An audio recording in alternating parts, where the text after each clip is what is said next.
Hello and welcome to the Northeast Grazing and Livestock Conference. I'd like to take a moment to thank our sponsors, the National Grazing Lands Coalition, American Farmland Trust, Farm Credit East, Morrison Custom Feeds, Natural Resource Conservation Service, and the Vermont Agency of Agriculture, Food and Markets. Please take a moment to visit their virtual booths for more information about their work. I'd also like to thank our partners, the Cedar Tree Foundation and the Forrest C. and Francis H. Latner Foundation. They help make our work possible throughout the year. The entire New England Grazing Network would like to thank you for your participation in our first annual Northeast Grazing and Livestock Conference. Enjoy the conference.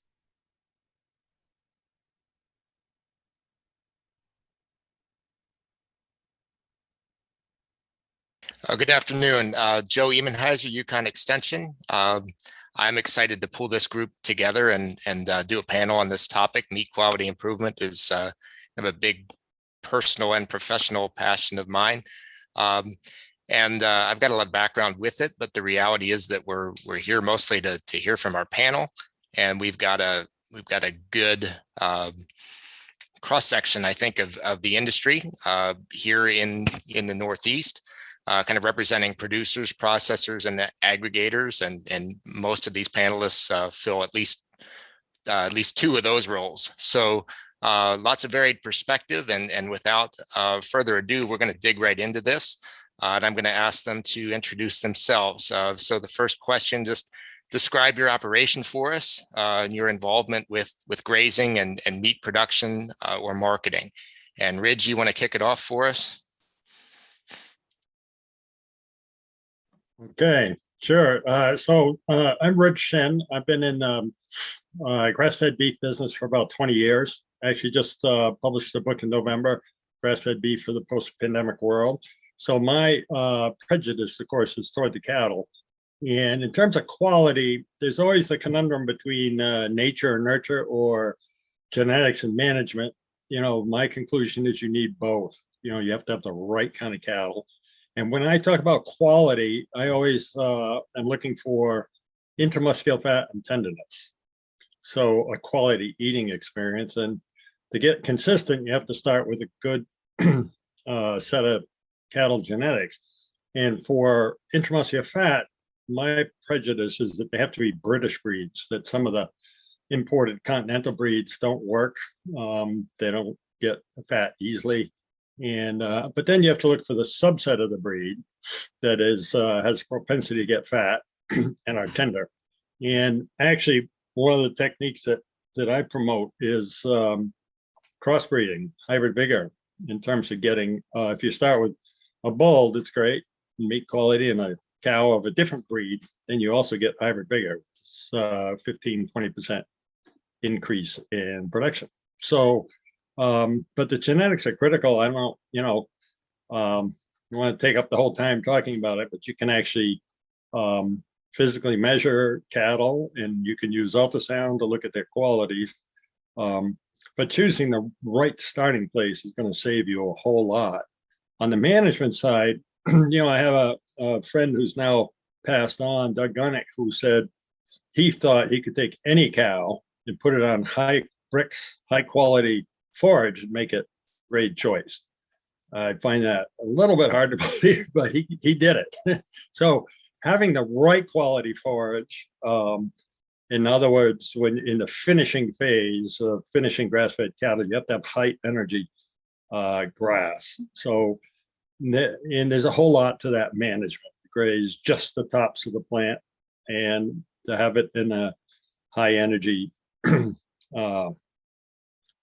available, and have it available to the cattle on and on. So there's a huge difference between finishing cattle fairly rapidly on grass and finishing cattle over time. And one of the challenges with grass fed is, at least in the Northeast, we always have the non-growing season, and we tend to get lower rates of gain. But the goal is to have a high rate of gain on grass, and that fattens the cattle quickly. But the goal is to have them fat when they harvest. And that's another thing that these guys with the slaughter perspective will probably speak to, but there's a lot of grass-fed cattle that never get finished, are not fat.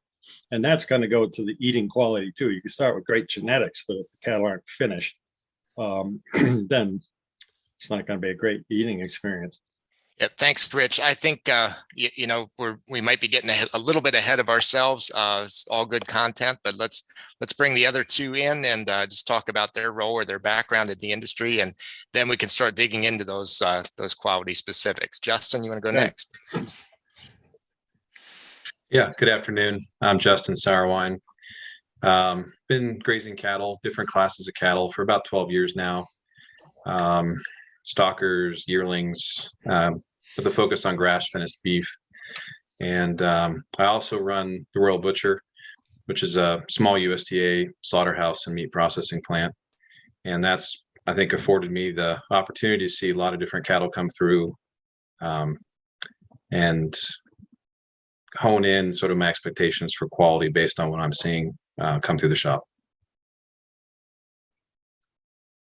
Great. And Travis, you want to bring it home? Hi, thank you, Joe. My name is Travis Perry. I am the assistant plant manager at a small USDA processing facility, Meatworks, in Westport, Massachusetts. And similarly to Justin, I do have the ability to see many different classifications of grass-fed beef come through and be able to work with producers in filling out their cutting instructions to best market their beef. Great. Okay, so the next question I've got here on the list, Ridge, you touched on a little bit. So I'm going to just pivot to the other two to round that out for now, and then we'll kind of bring it back into conversation. So how do you define or measure meat quality in your operation? Justin? Similar to what Ridge said, I think tenderness, flavor, and marbling are sort of the go-to metrics for us. Plus, I have the opportunity to see that meat come through the shop, and there's also, color, texture. There's some other things that I think all add up to meat quality. I also think just size, conformation, sort of the shape is part of it as well.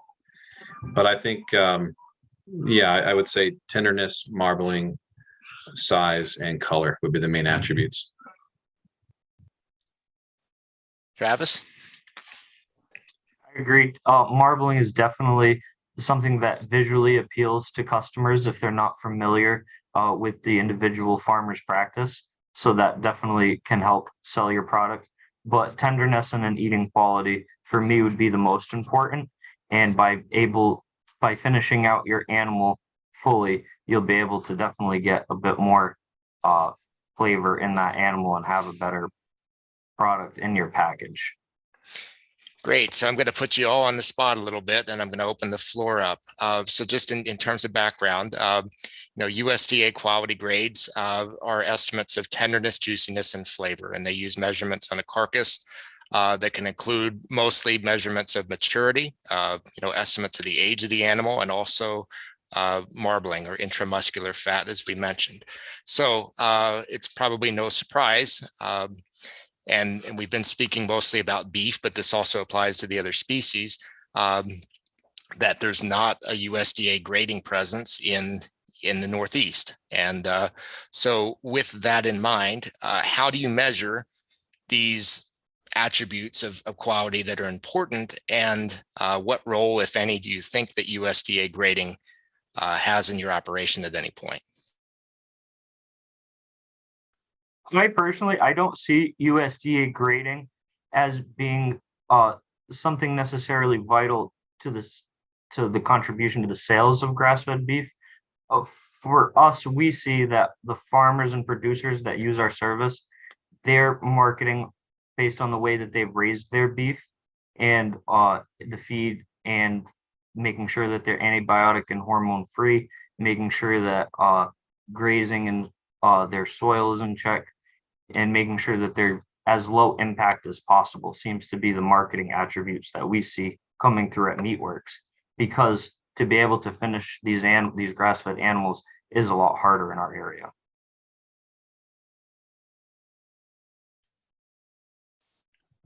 If I can jump in. Yep. In our case, it's a benchmark. I think that the closer that grass-fed can approximate, say, a choice grade, I think that you have much wider acceptance with the public that way, where you have an eating experience that everyone will enjoy. We don't obviously grade, like Joe said, we don't have a grader at our shop, but we definitely use it internally to kind of sort the different products. We have different markets for what we do. Some of the cattle that I raise are a Wagyu cross. And so for that market, marbling is more important. For more of a local market, or like you said, health or environmental attributes, then it's not as important. But we definitely use it as a basis. So most of my inventory is marked according to grade by our estimate. Ridge, other thoughts? Well, just to add a little confusion to the grading discussion. The USDA grade is a visual inspection. They cut it at the 13th rib and take a look. And those grades were developed, of course, like the ultrasound programs, on grain-fed cattle. And what we found in our experience by getting meat tested at Clemson University is that the visual of the grass-fed fat is less visual than the corn-fed fat. So when you have a balance of omega-3, omega-6 in grass-fed cattle, the fat is there. So, in the test, Susan Duckett would precipitate the fat out and measure it. And you could see that the sample of 8 animals, 6 of them were choice, 1 prime and 1 select. And yet you didn't see it the way a USDA grader sees it. So in that respect, it's an interesting conundrum because the fat's there. So when you eat it, you have that experience, but it's not as visible. And Susan said you could put that steak in a refrigerator for a week and the fat would begin to be more visible. But just to add some confusion to the discussion. No, I think it's a great point. I think that we have to be careful about one size fits all solutions, and the idea of grading standards is to standardize things, but they're not going to apply equally across the board. But I'm going to put you on the spot again, Rich. And so within animals that are raised the same, would you say that visual evaluation allows you to compare one to the other to determine which is going to have a higher quality eating experience? Is it a problem within the raising protocol, or is it really when you apply it differently across raising protocols? Yeah, I don't really have a good answer for that. I mean, what we've seen is there's some genetic strains that the fat is very visible, even in the grass-fed fat. So I don't have a good answer for that. Just in our experience with different slaughterhouses, even that we would send in cattle and they'd say, "Oh my, these are not very well finished," and then they'd eat the product and say, "Oh my God, that's great. It's got the flavor." But I couldn't distinguish. Other than the visual is the real tool we have. It's a little bit of a pivot, but certainly very closely related. One of the concepts that we hear commonly when we talk about quality is consistency. What role does consistency play in your definition of quality in your operation? Travis, you want to start? Yeah, as far as consistency goes, I mean, consistency on if you're comparing two producers will be widely different because there's different pasture, they have different genetics and different animals that they're raising. For me, it's most important to make sure that a single producer's product maintains consistency for their sales channels. So whether that be honing in your genetics at your farm to finish an animal out consistently, or to be making sure that your portion cuts are consistent. To me, making sure that a single producer have consistent product is better than comparing consistency across different producers throughout the region.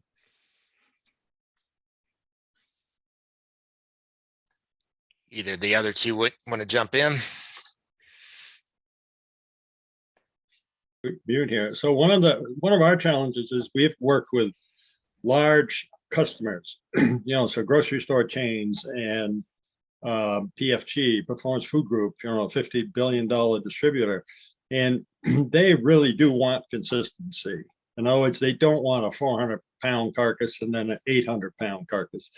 They want something, relatively consistent, and both in terms of back fat, quarter inch of back fat, and everybody less for choice, of course, but some consistency in terms of size and shape of ribeye and all that kind of thing is what the larger market really wants. And it's my goal to take grass-fed from a small producer selling at the farm store to a distributor that can supply UMass, Gillette Stadium, and on and on. And consistency is critical for that marketplace.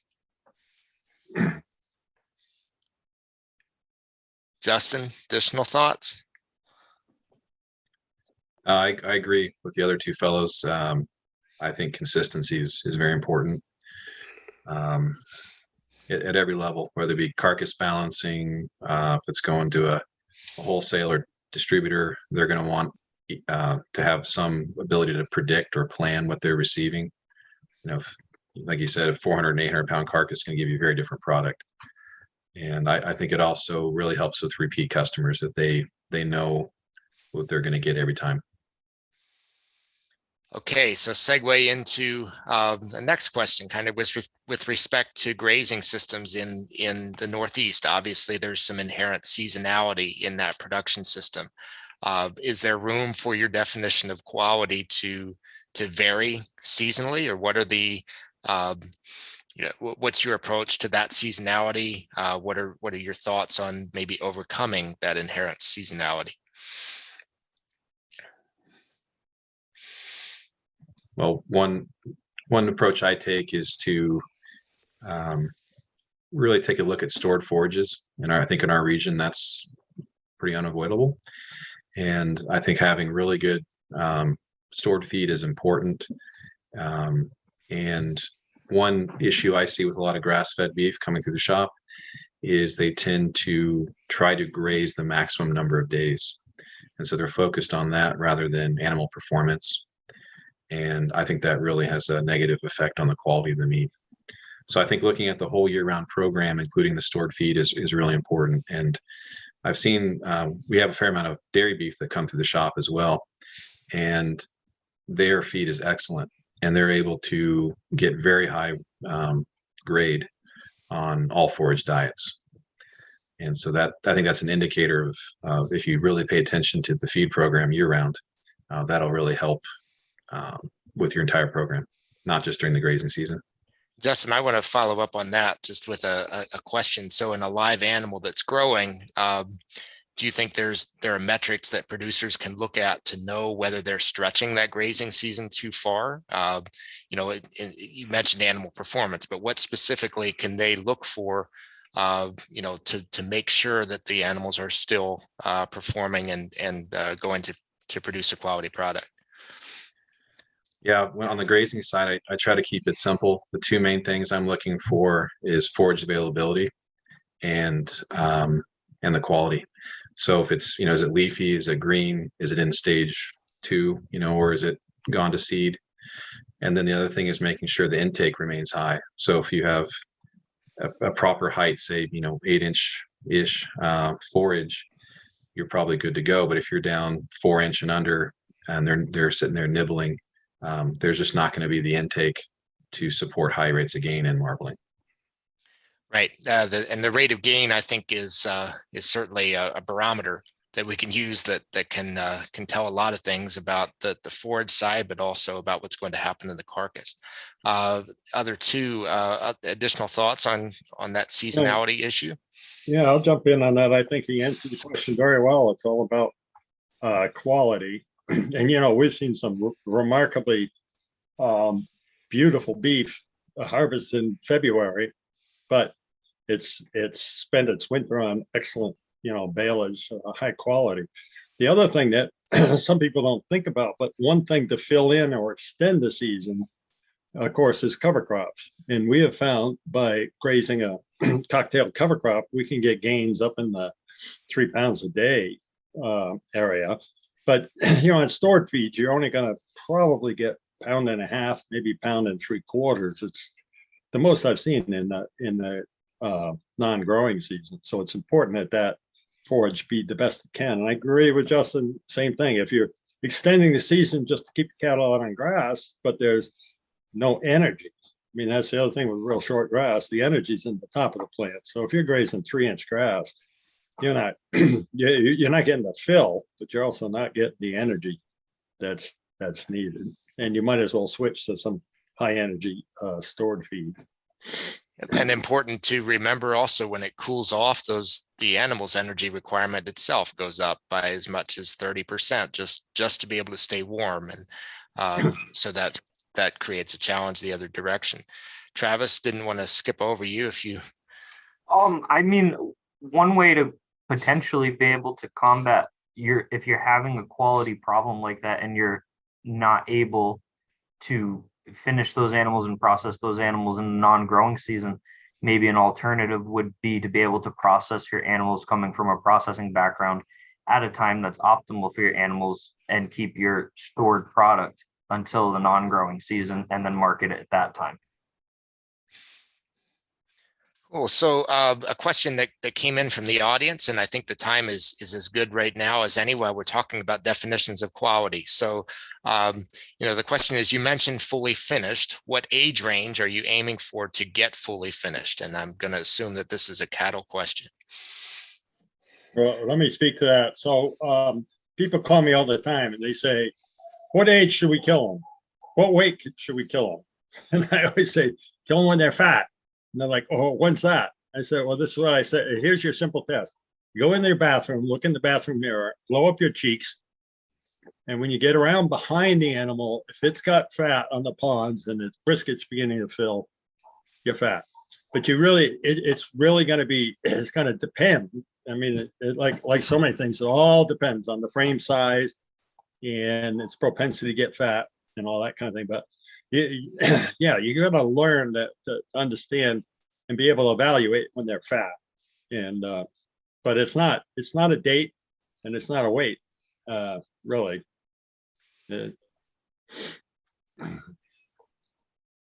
Travis? If I may add, age as far as marketing your local beef is just a number, and to not worry about sending your animals in at over 30 months, because you can still sell your strips and your tenderloin and your boneless chuck. We just get a little bit more money. If you have your quality there, I don't think that making a target age for your animals is as important as getting a finished animal through the slaughterhouse.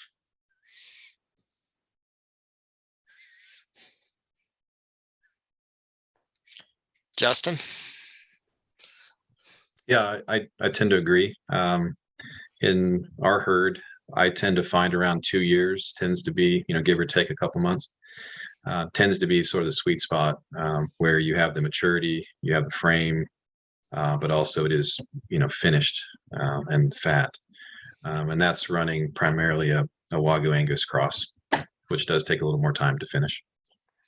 Right. They'll all have a different path to get there. And one thing that I'll just add from a meat science standpoint is, relative to the age, the one thing we do have to be aware of, which is certainly fact, is that as animals get older, their tenderness decreases. And so, we push that too long and we can have some challenges with that, which might necessitate different cooking methods or those sorts of things. And certainly there's preferences for tougher meat that's stronger in flavor too. It all depends on the markets. I'm going to take this a little bit different direction and try to loop in some of the other questions that have come in. And so, kind of translating this into more of an economic context or a pricing system that's based on value. Certainly commodity beef is priced on a grade and yield basis, and that's pretty standard in the mainstream beef industry. We don't see that as much here. In your operation, how does meat quality translate to price or value differences for your for the producers that you purchase from or the consumers that you sell from? In other words, how is the price or the value different for different qualities of beef? I can jump in on this one. That question really spurred my interest in Wagyu cattle. That was just one way for me to get higher meat quality in a grass-fed product. Their propensity to marble, I found, made it easier to get higher levels of finish or marbling in a grass-fed product. And that allowed me to market to other channels. I think when I first started, it was kind of a hodgepodge mix of breeds, dairy influence, whatever was available locally. And that had kind of limited the market. But once I had a more consistent product that really was focused on meat quality, that opened a lot of marketing doors for me. Yeah, I think clearly the quality is going to add to the price. But one of the things that, before we skip over it, is in terms of looking at the value to the producer. A lot of that depends on your amount of time in production, your rate of gain. So if and we've done this successfully, taking cattle that we killed at 22 months before the next non-growing season, and the return on your investment is much better than going 30 months. I mean, at 30 months you still have to feed them, and it's true, you can get them fat over a longer period of time, but the efficiency of production has a lot to do with the producer's net margin. So I mean, that's just something to keep in mind, because that second grow, if there's any way you can speed the rate of gain in the second growing season, in the first growing season, and get them to harvest late in the fall, it's the economics are a lot better. But yeah, the marketplace doesn't have a prejudice for tastier meat, so there is that. And not to contradict that, because I certainly agree, but a perspective that I hear often, which I'm just curious about all of your thoughts on maybe overcoming, is we sell these animals by the pound, and so at the end of the day, it really is cost of production. And if we aren't incentivized for a higher quality product, it's difficult to incur that greater cost of production to produce it. Now I could shoot some holes in that, but I'd like to let each of you take a stab at it. What do you think? I mean, do we have the price structure and the quality incentives in place to really push the quality of grass-fed beef where it needs to be?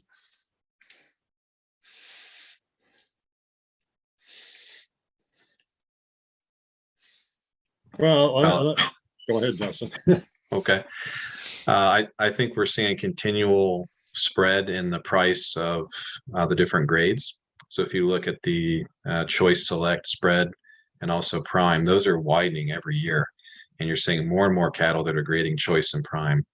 And again, not to make too much of the choice grades, but I think it is a standard or benchmark we should pay attention to, even in grass-fed beef, because I think it's setting the standard for the palate, for what the customer is expecting when they eat beef. And so I do think that those incentives are going to push quality in that direction.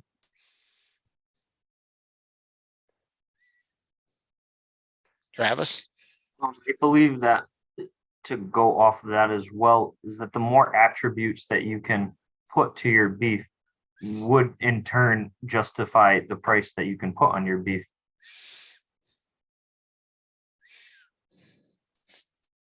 I think the market is strongly pulling on the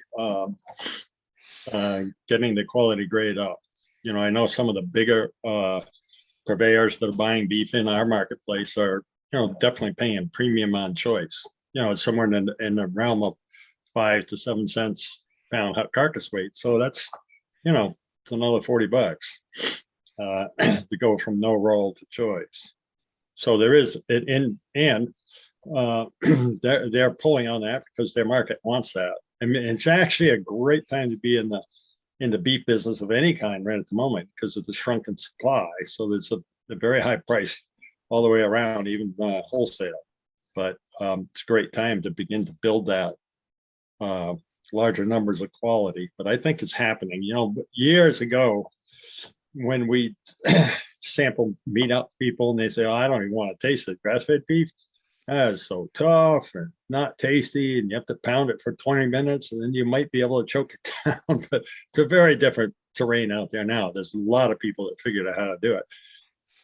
And again, you know, if you start with the genetics and provide the energy, you've got a shot at really, you know, getting that quality product. You all have done a good job of anticipating the questions that have been coming in terms of direction and just trends that you're seeing. So I don't even have to ask them. Just a little bit of a pivot and a question that's gotten a fair number of votes from what I'm able to see. So switching species, what's a reasonable target for rate of gain or age of a grass-fed sheep or lamb?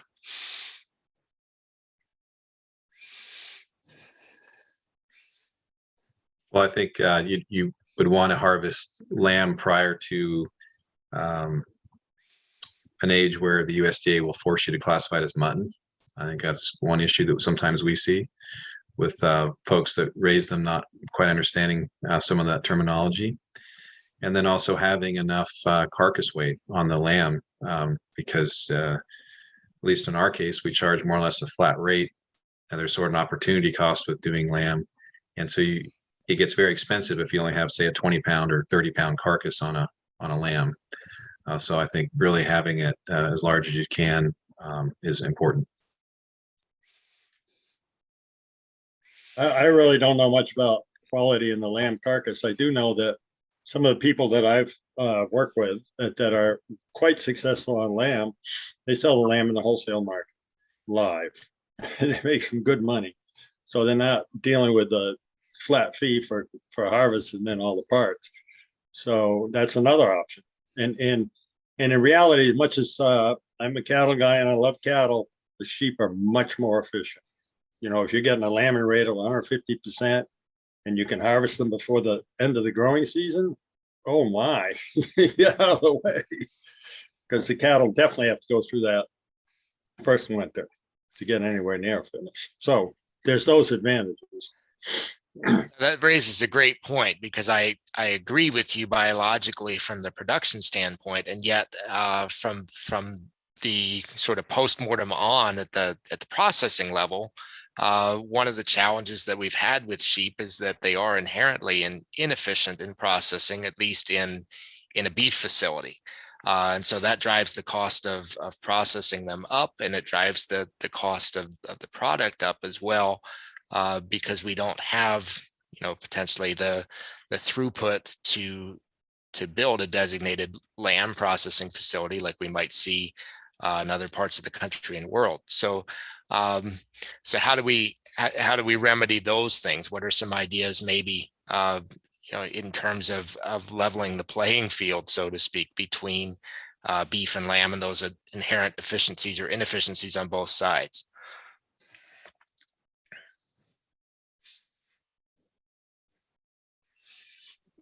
Well, I guess I'll jump in. This is something that comes up a lot for us. One thing I've tried to work with some producers on is really saying, okay, we need to have a dedicated day for sheep, and we do the maximum that we can to get anywhere near what we can do with beef. Because I've tried to, explain to a lot of producers that so many of the same motions are involved especially in an inspected facility. The inspector has to look at each animal. We have to check for mobility and health. Then we have to, stun it, and you do all the same motions except you have a much smaller animal. So there's really a sort of a diseconomy of scale with the sheep that I find a challenge to overcome. And then that's increased because of the inspector, all the post-mortem inspecting all the internals, all the viscera. That happens whether that's a beef and that weighs 800 pounds or a sheep that weighs 20 pounds. So for us, even with those efforts to try to be more efficient, we're still multiple times our cost on sheep compared to beef. I think one of the big challenges is the same with sheep as it is for cattle, is that consistent quality.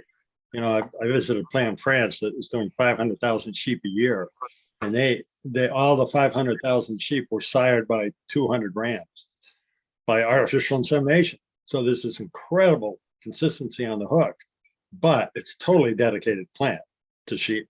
So, the high puller and everything is synced to that smaller body size, and they could be very efficient.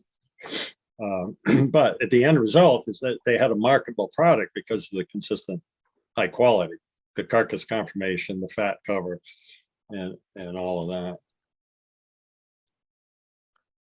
Travis, additional thoughts before we move on?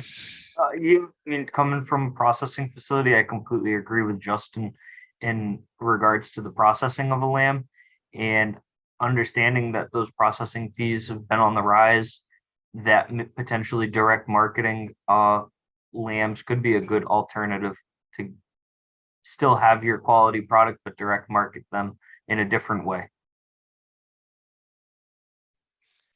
So another processing question that's on the minds of many, and has come in multiple times through the question and answer session here. So what's the best way to deal with having to schedule slaughter appointments 2 years in advance, but not knowing exactly when your animal is going to be market ready? How do we overcome that? I would say is, if your farming program, the more accurate you can be as to when your animals will be market ready, is step number one, to then be able to go to your processing facility with confident dates that you're able to stick with. Otherwise, being able to process in the off season, so the majority of USDA processors are going to be slower from January to April as opposed to October through December. So that's somewhere where some producers, if you can have market ready animals, unfortunately in the non-growing season, you'll have a easier chance of getting in all that you want.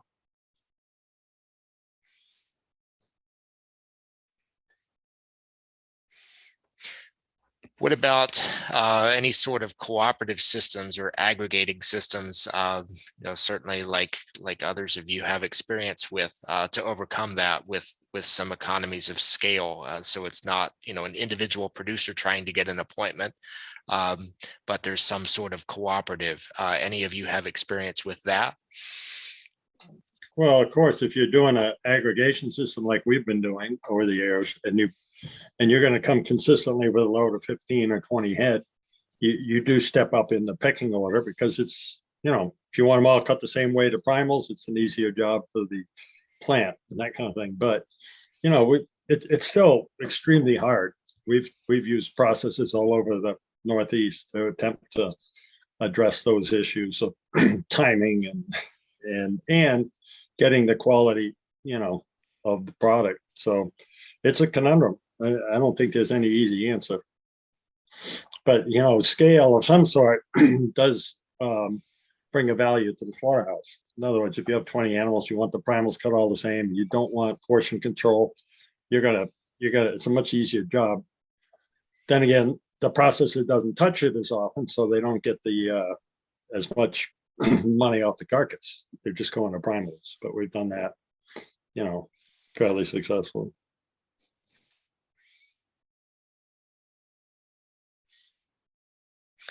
Other thoughts from the processing perspective? The questions that are coming in at this point are kicking us kind of back toward producing. So yeah, just one final thing on ahead. the processing side. I think sometimes people, they hear economy of scale and they're thinking large scale, but even at a small scale, small farm level, jumping from one animal at a time to 4 makes a huge difference on your trucking and the processing cost.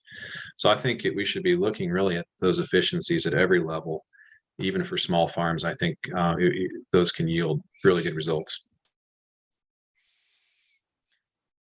Great. Okay, one more kind of processing related question, then we'll get back to some production practices.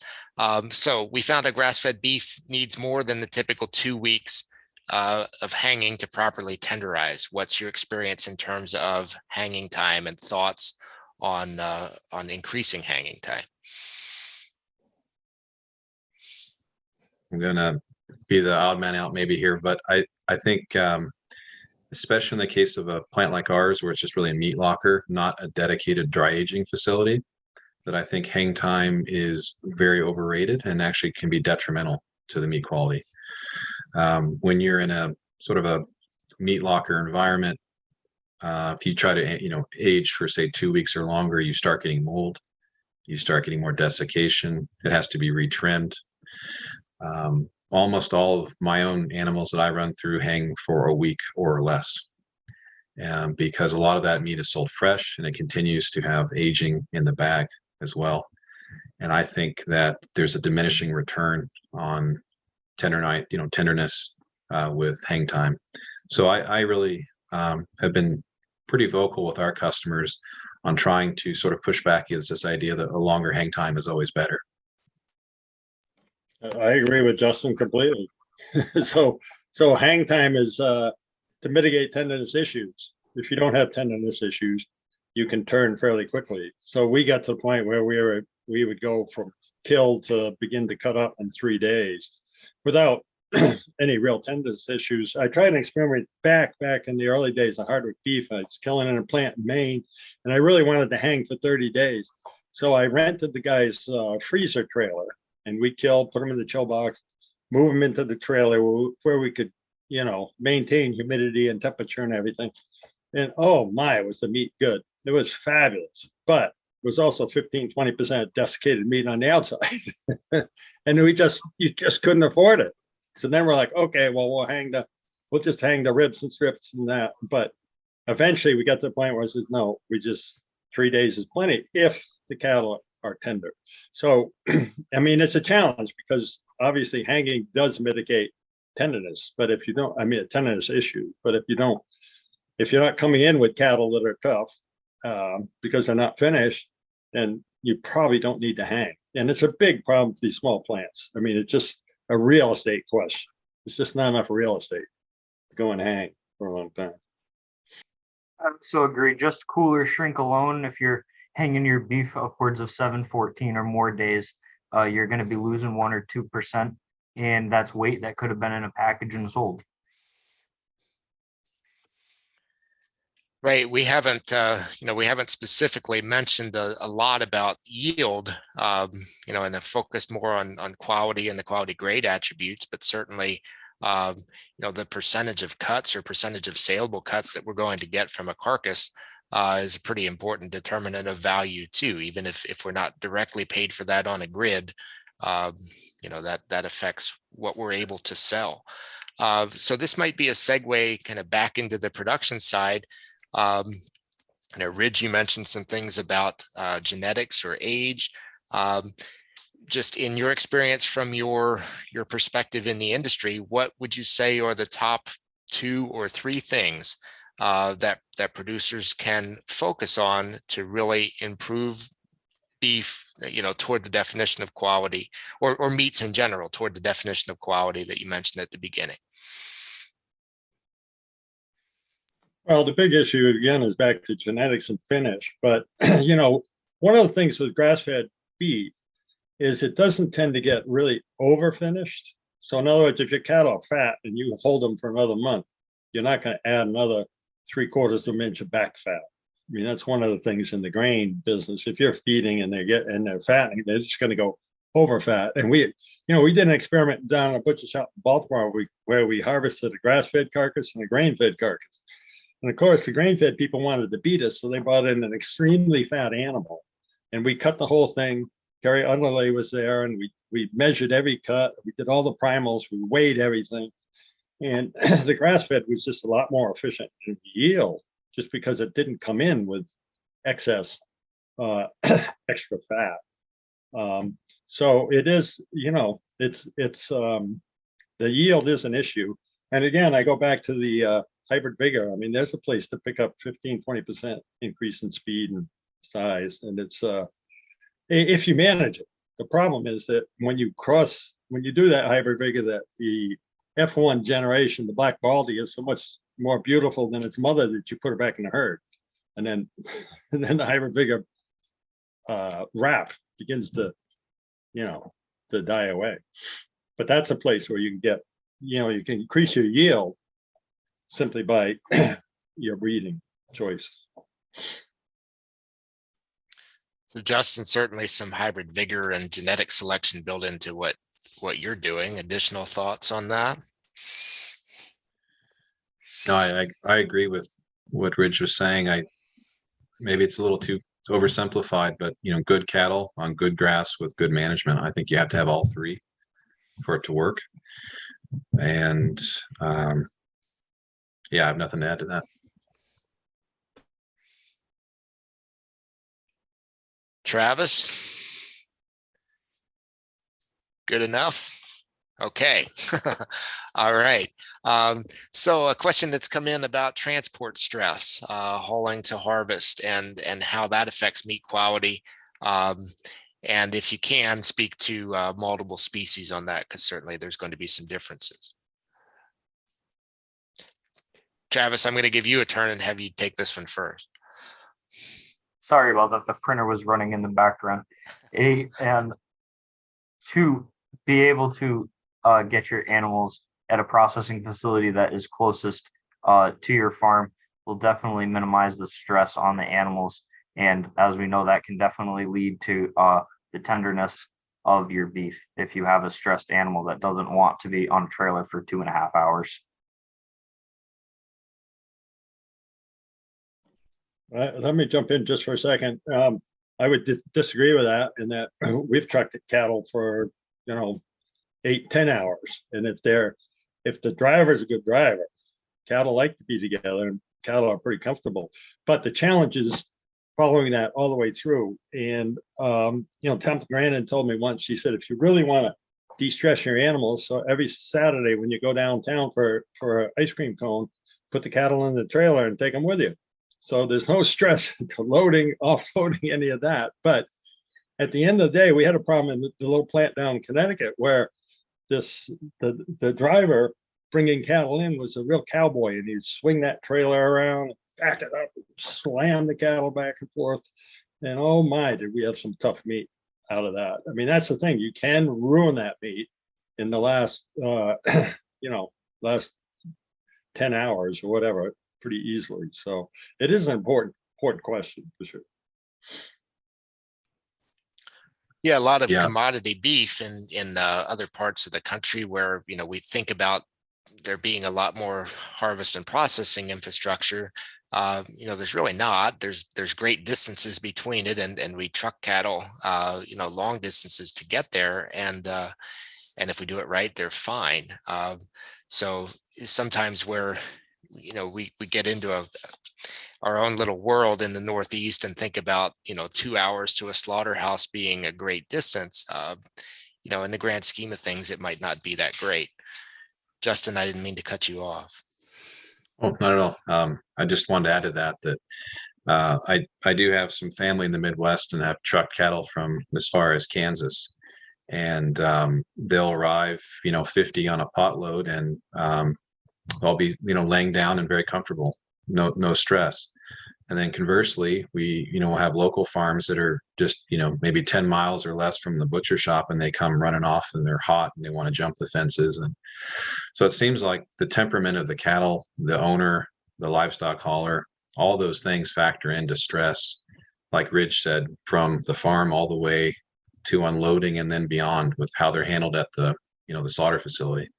So, we have a pretty, old rundown sort of facility, but the one advantage of having the barn, we call it the barn, the unloading area, basically like a barn, is I think it's very, the cattle are used to running through a chute type setup. We keep the lights, fairly low, and we don't have any loud noises. We don't use, prods, that kind of thing. And I think that really helps with keeping them comfortable.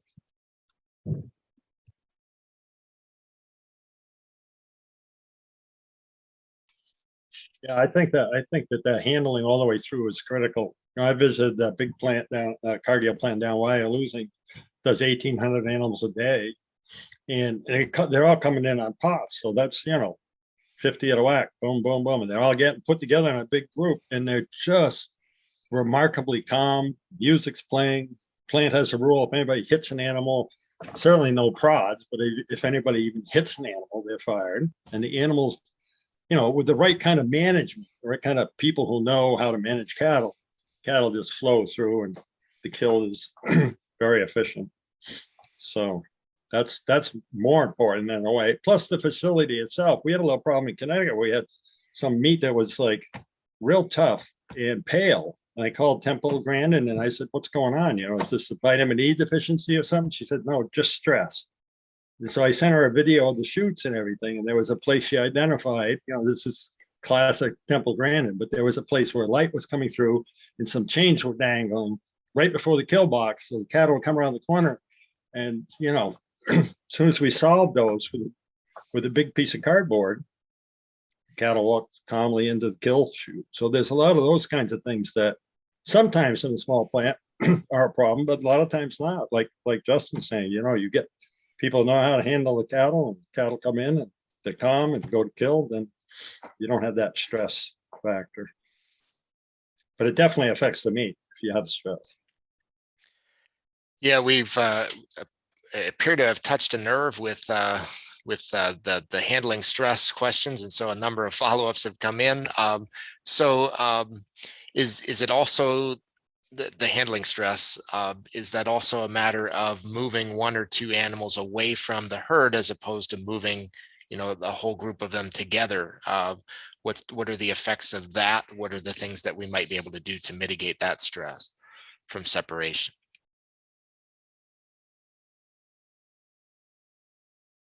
Yeah, I definitely encourage our customers to bring at least two at a time, just for that reason.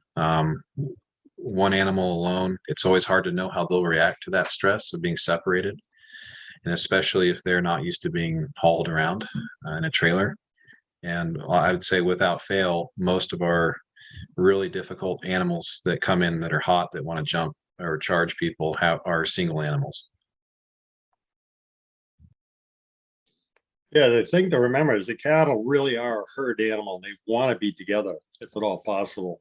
And one of the things that I worked with a farm, and they had this real old Jersey cow or steer, and they never killed it because that was they named it Preacher, because when it was time to lead the group back toward the handling facilities, Preacher would just lead them out, and it was there was no stress. That was his name, Preacher. But then, yeah, definitely, I agree with Justin. Never trek one animal, at least two, but they like to be together. I mean, there's a comfort when they're together. One other quick thing, if I can jump in, Yep. is the great difference I see between the dairy and the beef animals, which is so much about handling. A single heifer that's been to show or fair can come right off halter. It's no problem at all. But most beef animals are not handled as frequently. So I think there's a big difference there. And I would say with dairy, oftentimes they don't flow at all. They're so difficult to move. Unlike a beef, they won't even respond to any fear. And then there's the beef dairy crosses that get confused about what they are or which facility we should handle them in. So another follow-up question. Is it better to bring animals to the abattoir the night before or the morning of? I'm sure it depends, but what are your thoughts?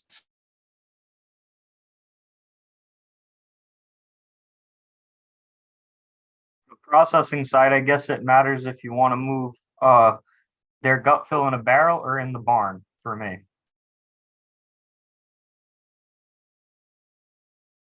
On the producers, they can make that choice whether they'd prefer their animal to sit at the facility overnight. We provide water overnight.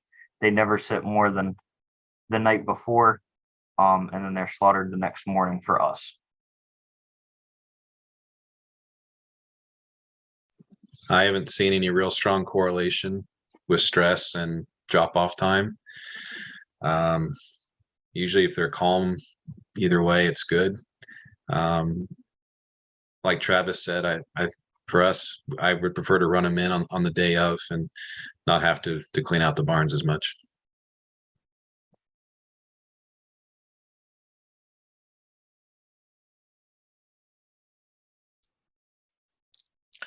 Just kind of related to that gut fill, and this is a little random question that sparked in me, but what are your thoughts on withholding feed prior to harvest?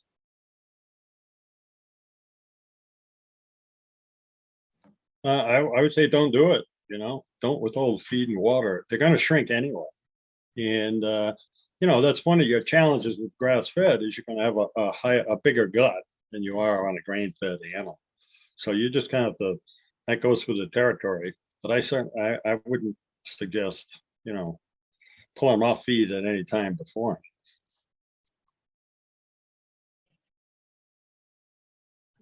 Yeah, I agree. I don't withhold feed on my animals that I send in.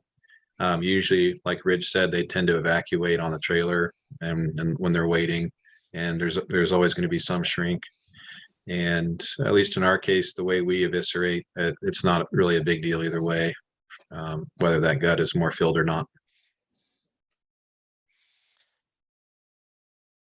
It's one of the things that I've seen, from time to time, depending on how animals are bought and paid for. It's certainly a way to reduce live weight, but like I said, not something that I'm advocating for either way. So we've got just a few minutes left. I'm going to open it up to our panelists. Any additional thoughts or anything that I may have missed, or other questions that have been skipped that folks can emphasize?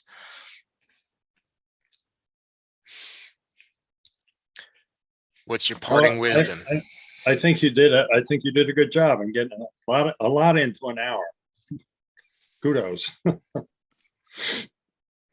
It's a big topic. It's tough to rein it in, but I think it's really important that we all talk about it and bring the different perspectives together too. So I appreciate all the variation that you all have added.